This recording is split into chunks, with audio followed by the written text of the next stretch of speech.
Right, this is a Duloe stone circle. It's a really special one because all the stones are quartz, and as you can see, some of them are very large, which is actually quite unusual for such a small circle. It is a smaller circle in Cornwall, so just going to wander around it.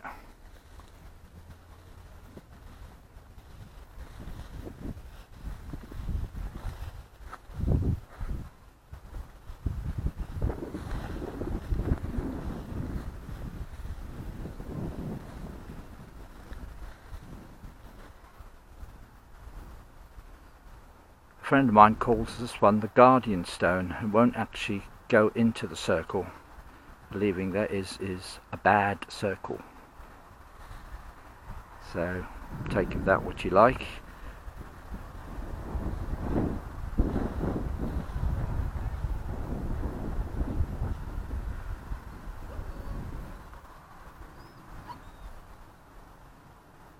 I would imagine on first build it looked absolutely fantastic.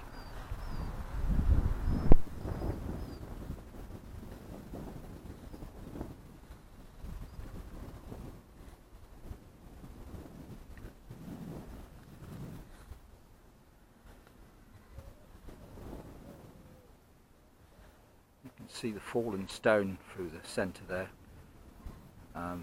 According to the notice board, that fell in half, broke in half when they were re-erecting it. I don't think you could afford to do that now because, as you'll see in a moment, it's got cracks all over it. I'm going to move inside now,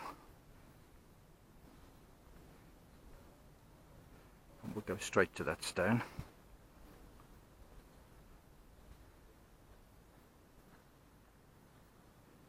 I promise to try and keep my shadow out of it this time, but I'm afraid it follows me everywhere. It's cracked all over. I think any attempt at lifting that now would result in failure.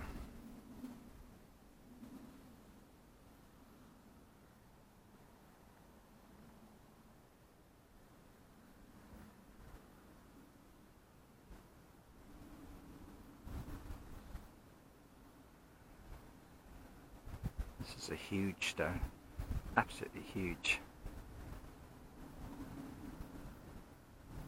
Beautiful.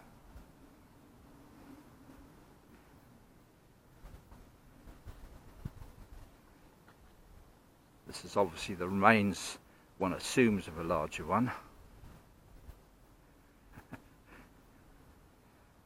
There's Colin and my Jan in the background.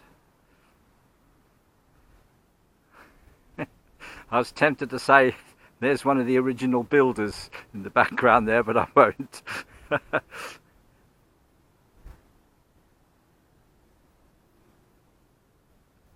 You'll see a patch on the ground here, and what's happened over the last few months, as best I can determine, is that someone has taken the stone which was sat on the surface there. I'll just swing round and posited it in the middle of the circle. It's just sat on the top. I suppose in reality it is part of a stone which has been broken up or just fell apart, and it's very likely, I would think, to be off that small one there. Just going around the inside of these, side we haven't seen before. That's that guardian stone, if you like. The frightening one.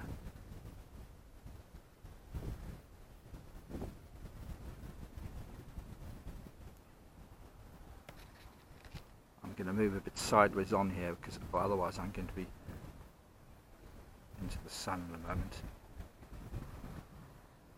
And my shadow will appear. Horror of horrors.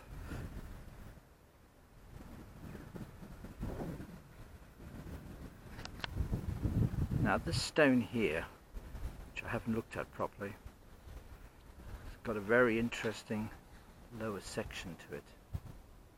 Coming from the side, gives me the impression that is a stone that maybe when it was just an original moorstone, if you like, and laying flat, was used to sharpen arrowheads and axe heads on. Now, this is going to be a bit difficult because I think I'm going to pick up my shadow. Yeah, there I am in the bottom corner. So I'm just going to lean the camera over and try and show you the face of this without getting in the way. I think you can see the lines down there where possibly, and it is only possibly, things were sharpened. It's very heavily grooved all over it really, but it suggests it was lying flat at some stage because it's concave and dishes in the middle comes out on both top and bottom, and I would think that would only happen if it was laying flat on the ground originally. That's just my idea, maybe complete nonsense.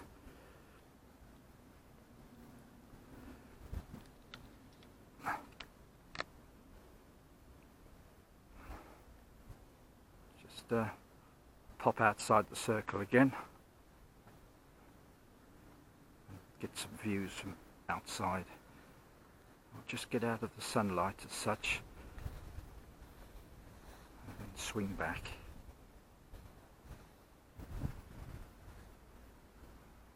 Better.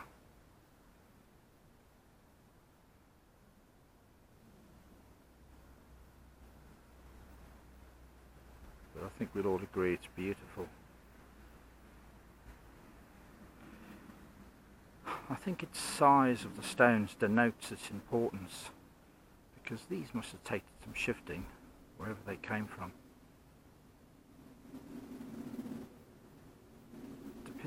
To pick that big joker up on the left there must have been some effort.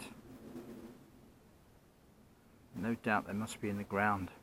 I would think probably at least a metre.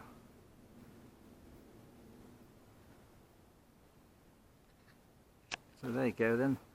That's Duloe stone circle.